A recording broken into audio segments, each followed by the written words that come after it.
Bora! Já começando com uma opinião pessoal. Se o craque está pronto para jogar 20 minutos, você convoca ele. Tô com o Luxemburgo. O craque define jogo, define campeonato, define Copa do Mundo. O craque, o extra série, aquele que é diferente. Esse que é diferente, você precisa, né? Você tem que preservá-lo, etc. Mas não foi assim que entendeu o Carlo Ancelotti. Pois bem, essa é a lista dele. O Carlo Ancelotti foi apresentado, então, oficialmente, né? A apresentação foi ontem, lá no Rio de Janeiro, e aí ele já fez a primeira convocação. Os jogadores escolhidos defendendo não só os times do Brasil, né, nos próximos jogos, mas também aqueles que jogam fora. Jogos das eliminatórias contra Equador e Paraguai. Paraguai vai ser no dia 10, aqui em São Paulo, capital. Vamos aos nomes, né, dos jogadores com os quais ele vai contar. Goleiros: Alisson, Bento e o Hugo Souza do Corinthians. Uma baita surpresa e boa. Está fazendo um baita campeonato. Aliás, está vindo muito bem o Hugo Souza. Vamos para os defensores? Quem são eles? Vamos lá? Laterais: Alexandre, do Flamengo, velho conhecido. Carlos Augusto, da Inter de Milão, precisa mostrar que veio. Wanderson, do Mônaco, também. E o Wesley, do Flamengo, também. Precisa mostrar que veio, né? Aqui vieram, porque afinal de contas são jogadores que, enfim, mas já estão sendo observados. Vamos para os zagueiros agora? Agora é a vez dos zagueiros. Defensores: o Alexandre, do Lille. O Beraldo, do PSG, boa convocação. Está jogando muito bem ao lado do Marquinhos. Você está vendo o Danilo, do Flamengo, que também é um lateral, mas joga como zagueiro, né? E aí vão mais? Quem mais? E aí tem o Léo Ortiz, do Flamengo, e o Marquinhos, do PSG. Esses são os zagueiros. Vamos para os meio-campistas, então? Tá aí o Andréas Pereira, que deu uma baita entrevista esses dias, falando exatamente sobre a ascendência do Neymar. O Andrei Santos, do Strasbourg, muito prazer. Bruno Guimarães, o irmão da Maíra Malavolta, conhece tão bem, hein, Maíra? Esse é fera demais. Vamos mais? Meio-campistas? Aí você tem o Casemiro, que deve ser o capitão. Ederson, do Atalanta. O Gerson, do Flamengo. O Gerson está machucado, hein?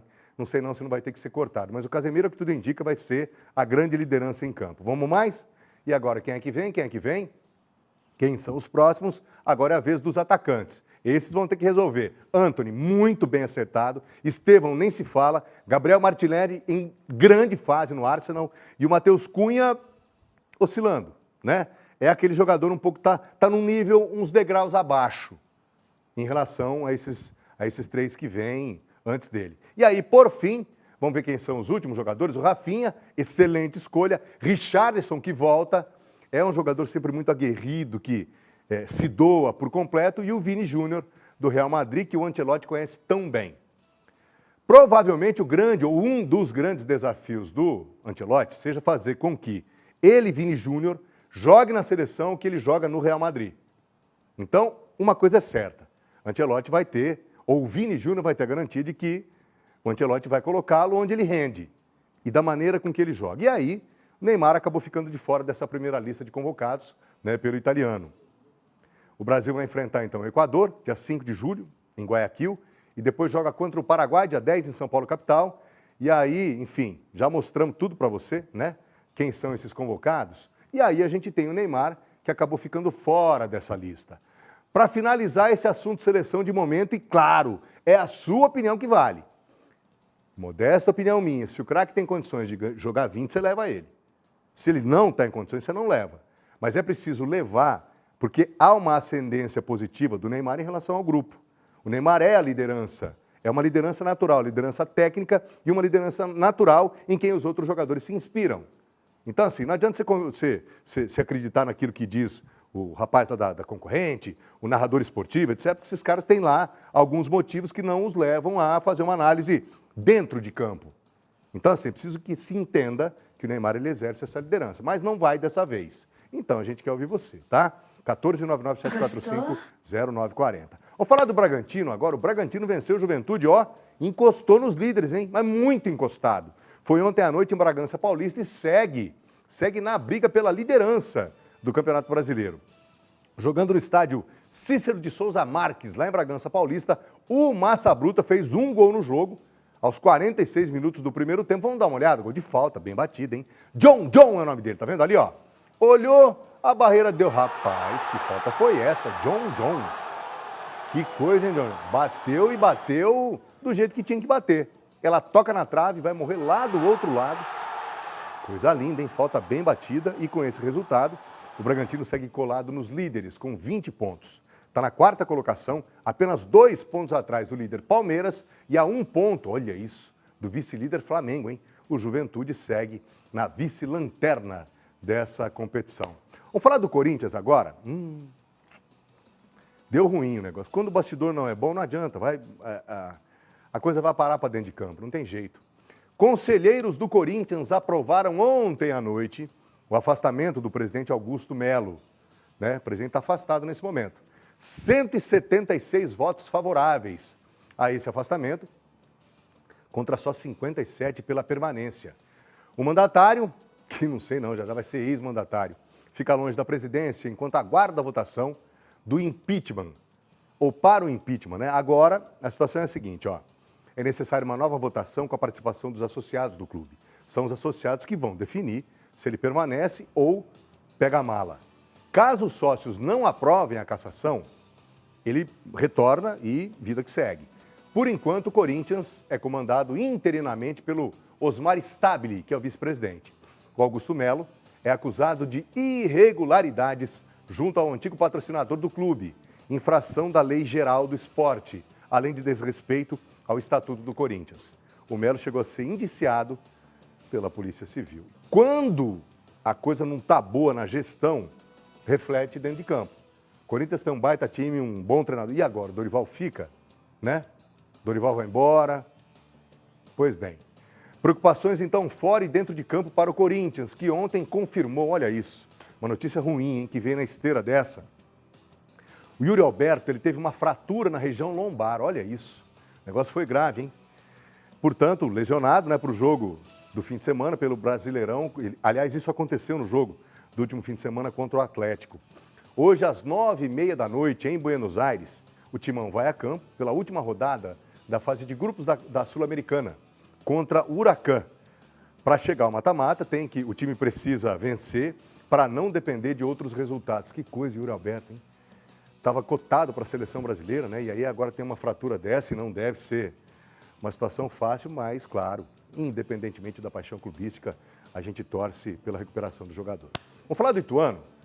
O Ituano, o negócio é o seguinte, a ordem agora vigente é retomar a confiança, né? Já são 3 jogos sem vitórias, principalmente sem saber o que é marcar gols, ou seja, nem gol está fazendo, né? Pois bem, pela Série C do Campeonato Brasileiro, o sinal de alerta está mais do que aceso depois desse empate em 0-0 contra o Floresta, do Ceará. Foi domingo pela 7ª rodada. E aí, obviamente, o Mazola Júnior, bom treinador, mas não está nada satisfeito, hein? Fala, professor. O campeonato vai ser assim. O jogo foi muito duro. Um jogo até muito ruim de ser visto. Não teve plasticidade nenhuma, não teve técnica, tivemos muitos erros da parte técnica novamente. É normal, né? Quando acontece 3 jogos tão ruins assim, na nossa parte ofensiva, é normal que haja uma perda de confiança, perda da dinâmica que a gente estava, né?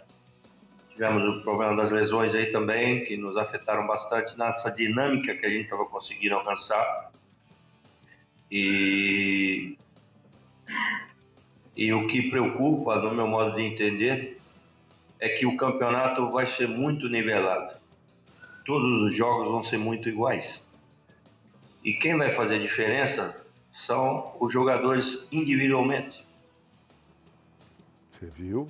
Não está errado não, Mazola. Se a coisa é muito complicada do ponto de vista da pegada, da marcação, Série C, né? Você tem que ter a individualidade resolvendo o problema.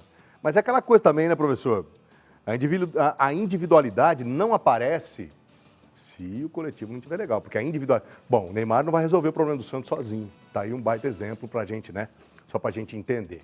O Galo volta a campo pela Série C do Campeonato Brasileiro no próximo fim de semana, pela 8ª rodada. O time viaja ao Paraná, onde enfrenta no domingo o Maringá. O Ituano, nesse momento, é o 6º colocado na tabela, tem 11 pontos ganhos. Os paranaenses têm 1 ponto a mais na 5ª posição.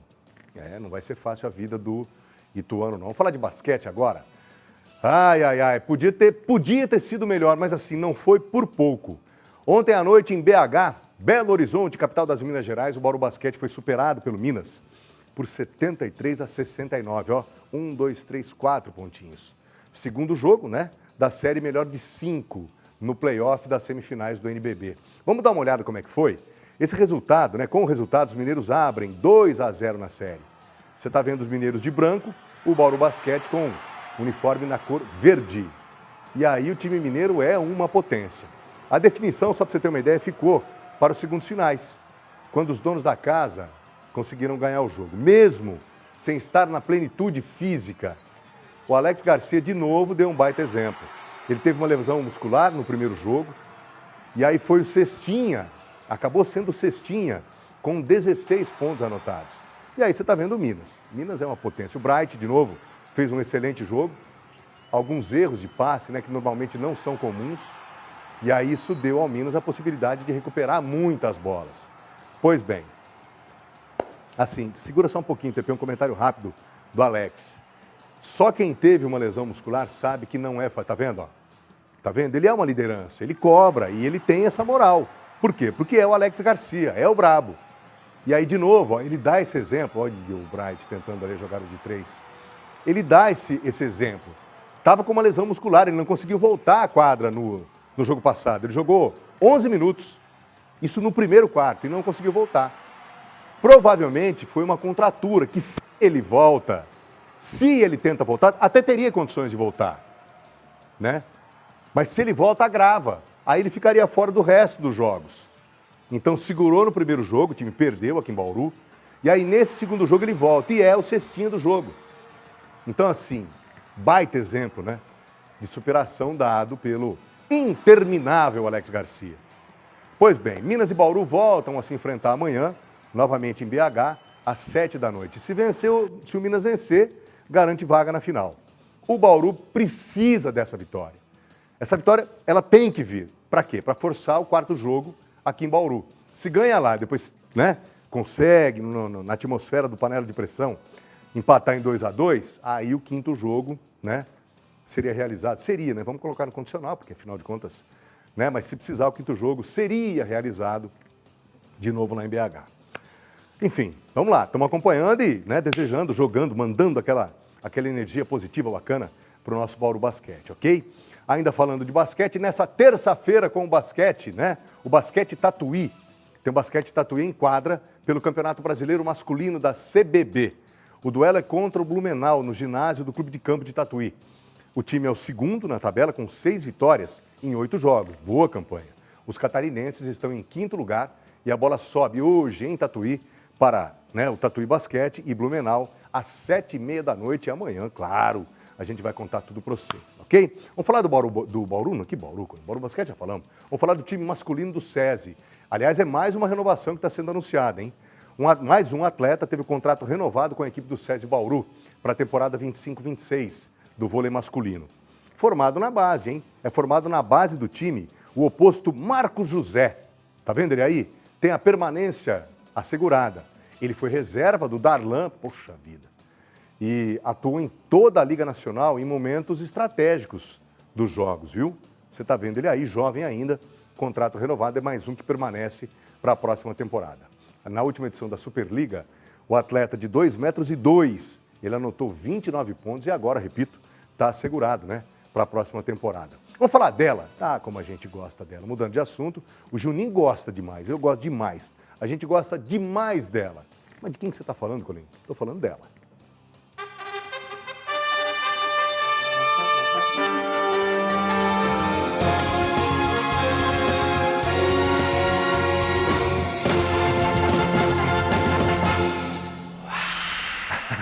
Essa é boa.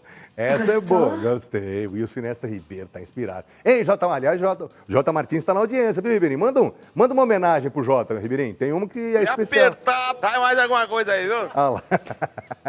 Homenagem de Wilson Nesta Ribeiro para você, hein, J. Martins, que está lá em Avaí acompanhando o nosso Esporte Record Interior. Promessa de grandes emoções em Tapetininga hoje à noite. E por quê? Semifinais, né? Da Série Ouro da Copa Record de Futsal Feminino, pela região de Sorocaba. Vamos ver quem joga? Vamos ver? Enquadra ali, ó, no Show do Mago, mais um Show do Mago. Enquadra no ginásio do Case, que nós vamos apelidar de Casão.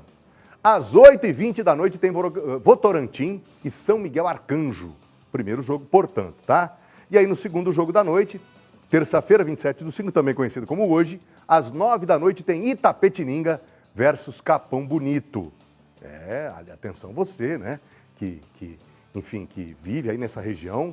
Você tem uma baita opção de esporte de alto rendimento hoje e, enfim, é muito bacana acompanhar, ok? E já está definida também a data da decisão do título da Copa Record de Futsal Feminino na região de Bauru. É exatamente isso. A grande final será no próximo dia 6 de junho. Enfim, é time grande, né? Nesse nível de competição, são dois fortíssimos candidatos. Marília e Santa Cruz do Rio Pardo, que repetem a final do ano passado. É às 9 da noite, no ginásio Neuza Galete, lá em Marília, que é, sem nenhuma dúvida, poxa vida, Neuza Galete é um templo do esporte, né? Na cidade, repito, no Neuza Galete, que é um templo do esporte lá na cidade de Marília. Vamos falar agora do quê? Do Magnus Futsal. A gente vive falando aqui, né? O Magnus é uma máquina de jogar futsal. Sabe o que aconteceu? Pois bem, está classificado para a próxima fase da Libertadores. Ontem, o que aconteceu? Lá no Paraguai, o Cachorro Brabo sapecou uma sonora goleada. Sabe para cima de quem? Do Colo-Colo. Tradicionalíssimo Colo-Colo, que é no campo, né? Na quadra é assim como é no campo. Sabe quanto foi? 6-1, fora o chocolate. Só que os chilenos abriram o placar, saíram na frente. Quer ver, ó? O Diego Lopes vai fazer o gol, quer ver? Roubada de bola, foi falta, hein, juizão? O juizão não deu. Ei, arbitragem sul-americana, hein? Aí o Diego Lopes fez o primeiro gol do jogo. Tá vendo ali, ó? Lopes, camisa 13. Primeiro gol do Colo-Colo nesse jogo contra o Magnus Futsal. E aí o André Deco, ó. O André tem essa característica. Ele arma a jogada. E aí o que aconteceu? O Mendonça empatou. E aí, depois desse empate do Mendonça, o camisa 6, aí foi. E vai. Tá vendo ali, ó? Mais um gol. Jogada sempre muito trabalhada. Outro toque para dentro da área e vem a finalização. Esse foi do Dieguinho. Dieguinho, camisa 9. Camisa 11. Dieguinho foi para a galera, hein? E aí você tá vendo mais um gol, a jogada lá do lado esquerdo. Aí vem a finalização, cacetada, hein? E assim foi. De novo, na sua principal característica, agora o Andrade. O Magnus foi fazer... Ó, André Deco, ó. Esse foi o último gol do jogo. O André Deco, goleiro, tem uma sapatada na canhota e aí ele bateu, mas deu essa cacetada e o Leandro Lino, camisa 10, fez o último, quer ver mais uma vez? Ó? Ajeitou e soltou a bomba. E o Leandro Lino ali debaixo da trave, quer ver? Outro ângulo para você, ó. Que pancada ia fora, hein? Ainda bem que o Leandro Lino estava ali. Atual campeão e vencedor de 2 edições da Libertadores, o Magnus lidera o grupo e está garantido agora nas quartas de final. Os Sabaneiros da Colômbia é o outro classificado. Sorocabanos e colombianos definem a primeira posição do grupo ainda hoje. Os dois times estão jogando nesse momento e amanhã prometo que eu te conto tudo, ok? Vamos conhecer um atleta agora de Duartina? Pois bem, a nossa equipe foi até Duartina para conversar com Marcos Vinícius. Ele tem 33 anos. Ele é um corredor e ele teve que pausar a carreira por causa de uma lesão. E essa lesão o impede de ter equilíbrio e mobilidade para participar das provas. Vamos ver.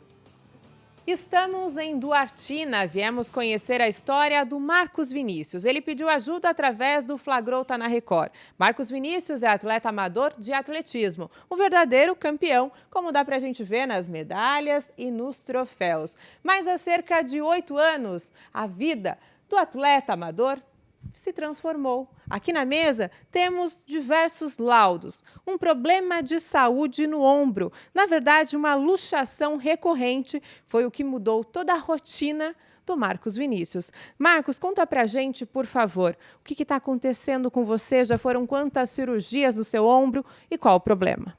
Olá, bom dia. Foram 2 cirurgias já feitas no período de 8 anos.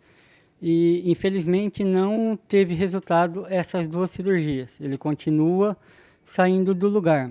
Aí foi onde eu procurei um especialista em Marília e descobrimos que, através de exames, ressonâncias, essas coisas, que eu tenho um problema chamado síndrome do desfiladeiro torácico.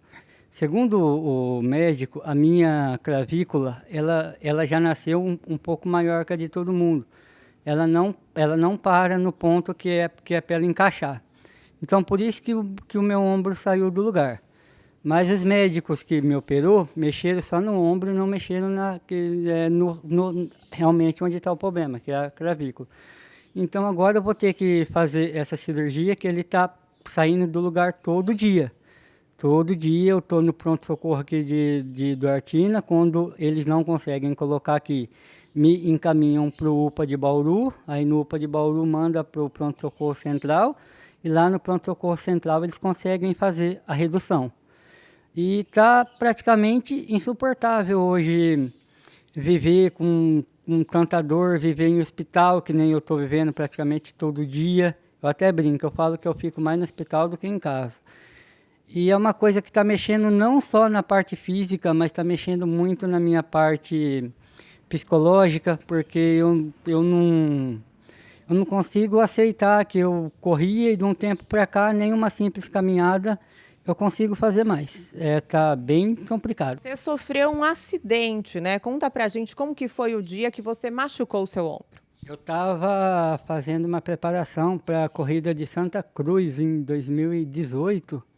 O último treino preparatório para a corrida, eu fui fazer uma curva num cone, na areia. Eu escorreguei e fui apoiar o braço já para levantar. No que eu bati o braço já no chão, eu já fiquei. Eu não conseguia nem falar o que estava acontecendo. Aí, como o professor de educação física, que era o meu técnico, estava lá, ele já veio, ele falou, cara, você luxou o ombro. Aí já pegou no colo, que nem andar, eu consegui andar, fomos até o pronto-socorro. Aí foi encaminhado para Bauru. Aí chegou lá, o médico falou, ó, vai ter que operar, que ele vai continuar saindo do lugar, se não operar. Aí eu operei, fiz tudo certinho, o médico me liberou para voltar a trabalhar, voltar a treinar. 1 ano e meio depois da primeira cirurgia, eu já comecei a sentir dor e saiu do lugar, novamente. Procurei o mesmo médico, aí foi mais um tempo, fiz outra cirurgia. 1 ano e meio, essa deu um pouquinho até menos, essa com 1 ano e 2 meses ele já começou a sair do lugar novamente. Marcos, o seu sonho é voltar a treinar e também a trabalhar, é isso? É que nem eu falo para minha mãe e para o meu pai, se eu tivesse um sonho tão alto assim, um sonho absurdo, poderia falar, mas o que eu mais tenho vontade mesmo é de poder voltar a trabalhar, voltar a treinar, voltar a estudar, que eu parei no 2º ano de educação física, e ter uma vida com a minha família, porque eu não tenho. Eu só fico dentro de casa com dor. Eu falo que eu sou refém da minha dor. Eu não consigo sair de casa para falar que eu tenho um momento de lazer com a minha família. É mentira. Nesses 8 anos a gente não consegue sair, não consegue em eventos, não consegue nada, porque eu não fico confortável devido à minha dor. Eu tenho medo de sair nego, esbarrar no meu ombro e piorar a dor de sair do lugar, porque ele sai do lugar numa facilidade incrível, meu ombro. Olha só que coisa, né? Infelizmente, poxa vida. Se de repente você que é profissional de saúde, ou, enfim, se você pode dar alguma orientação ou, de alguma maneira, contribuir para que ele tenha qualidade de vida. Vamos pensar primeiro na qualidade de vida, na recuperação, e aí depois, de maneira secundária, a gente, pensa na possibilidade dele retornar ao esporte. Gosta de correr, não está conseguindo, o ombro não deixa, não dá para ter equilíbrio, mobilidade. Ele não conseguiu isso de maneira judicial, lamentavelmente de maneira judicial ele não conseguiu. Então, se você puder ajudar, enfim, da maneira com que você achar que você pode. O telefone de contato está aí no campo visual da sua tela, 14, código de área, 4009-0402. Se tocou seu coração, se de repente, enfim, de alguma maneira você entendeu que pode ajudar, por favor, ajude, tá? Vamos de participação? Chegou mensagens para você? Chegou mensagem para você. Então vamos lá, JJ. Vamos para a tela? Muita gente participando hoje, hein? A Claudenice, ó. Claudenice! Eita, como é gostoso receber a participação da Clau. Boa tarde, Colim. Está corretíssimo o Neymar não ser convocado, porque ele mais cai do que joga. A Clau não gosta do Neymar. Valeu, Clau. Obrigado pela participação, viu, querida? Vamos mais? Cláudio de Bauru. Boa tarde, Colim. Técnico da seleção tem visão. Neymar não está recuperado ainda. De fato, não está totalmente mesmo. Totalmente ainda não, né, Cláudio? Valeu, Claudião. Obrigado pela participação. Ó a Juliana, minha comadre. Ô, Juliana, minha comadre é outra história, né? Juliana Maximino, a Maju, filha da Juliana, fez aniversário, quando foi? Semana passada, né? Boa tarde a todos. Em especial para o meu amigo Alexandre Colim. Ô, comadre, eu não concordo com a não convocação. E essa entende tudo de bola, hein? Dona Juliana conhece. porque já esteve lá. Eu não concordo com a não convocação do Neymar, eu também não, viu, Ju? Em poucas palavras, você falou tudo, o Neymar tem uma influência muito grande com os jogadores e também em 20 minutos, né? Se está preparado, ele muda o jogo. Tem toda a razão. Concordo com a minha comadre. Aliás, a minha comadre fez aniversário. É hoje o aniversário. Olha, será que eu vou ter que dar parabéns? Vou ter que dar parabéns. Porque a Maju, que é a filha dela, fez a semana passada. Vou confirmar. Daqui a pouco eu mando mensagem, viu, dona Ju? Obrigado pela participação. Vamos mais? A dona Juliana, que é esposa do ex-secretário municipal de esportes aqui de Bauru, né? Flávio Time de Oliveira, que é meu amigaço também. Jerônimo, lá de Itápolis, boa tarde, Colim, confirmou o que eu já falei. Já deu para o Neymar. Será, Jerônimo? O Jerônimo quer parar o Neymar. Valeu, Jerônimo. Obrigado pela participação, viu, querido? Samuel de Avaré. Acho correto, foi a falta do Rodrigo, então, mas o Rodrigo está machucado, viu, Samuel? Sem dúvida nenhuma. Se estivesse em condições, o Rodrigo com Y, seria figura carimbada, até porque o Ancelotti conhece o Rodrigo e, enfim, sabe tudo e mais um pouco sobre o Rodrigo. Valeu, Samuca! Obrigado pela participação direto de Avaré. Isaías de Peró. Será que o Corinthians ganha do Huracan? Tem que ganhar, senão a coisa vai ficar ruim. Ficar até mais tarde assistindo o Corinthians é perder. Meu Deus, o Isaías está meio descontente, né, Isaías? Isaías lá de Peró. Valeu, querido. Obrigado pela participação. Vamos mais? Éder Cruz, lá de Garça. Hoje o Corinthians ganha de 2-0. O Corinthians está jogando bem com o Dorival. O problema do Corinthians, viu, Edinho? É o bastidor, né? No bastidor a coisa tá de rosca. Olha, eu vou dizer uma coisa para você. O negócio tá feio. Valeu, Éder. Obrigado pela participação direto de Garça. Mauro de Bauru. Grande Colim, parabéns pelo excelente programa. Ô, Maurinho, obrigado, querido. Obrigado pela participação. Grande Mauro aqui da cidade de Bauru. Temos mais? Tem mais? Tem mais. Benedicto, será que é parente da Alane, o Benedicto? Benedicto, a dona Alane Benedicto tem o C ali, lá de Piraju, da Tânia Guerra. Boa tarde, Colim, show de bola vocês da Record. Acho que o Ancelotti está focado no que vem de imediato. Equador e Paraguai, que costumam vir para cima. Ó, o Benedicto é do ramo, hein? São times chatos mesmo, viu, Benedicto? Costumam vir para cima em se tratando de Brasil para se firmarem como equipes. Tem toda a razão. O Neymar não está 100%, mas o time foi bem escalado, né? A convocação parece que está de acordo. Parabéns pelo seu Palmeiras, mas acho que ainda devemos rever as falhas de arbitro. Mas sem dúvida. Os homens do apito não estão, enfim, estão deixando a desejar. Meu Corinthians vai quase bem. Abraço. Está aí o Benedito. Benedito é do ramo, hein? Valeu, querido. Obrigado pela participação, direto lá da cidade de Piraju. E aí, dito isso, com a participação, você viu? Participação embasada, né, do Dito. É hora de dar tchau. Dito isso, ponto final em mais essa edição do nosso Esporte Record Interior. O Rodrigo tá voltando e segue contigo até 2h55. Tem muito BG ainda, hein? Tchau, pessoal. Até sempre.